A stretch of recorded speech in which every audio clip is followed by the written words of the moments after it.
Welcome to our channel. If you want to redeem a gift card for a free trial period, follow these step-by-step instructions to ensure the process is completed successfully.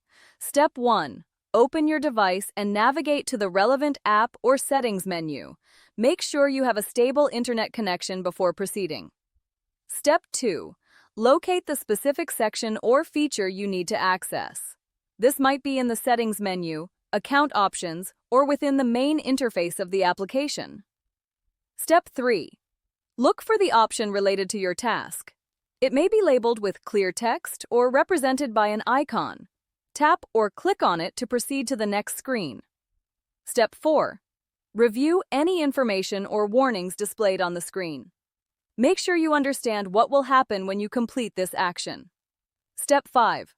Follow the on-screen prompts carefully. You may need to confirm your choice, enter a password, or provide additional information to complete the process. Step 6. Once you've confirmed all the required steps, the action will be processed. Wait for the confirmation message to appear on your screen. Step 7. Verify that the changes have been successfully applied by checking the relevant section again.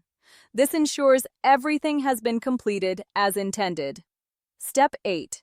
If you encounter any issues during the process, check the app's help section or support page for additional guidance and troubleshooting steps. Don't forget to like this video and subscribe to our channel.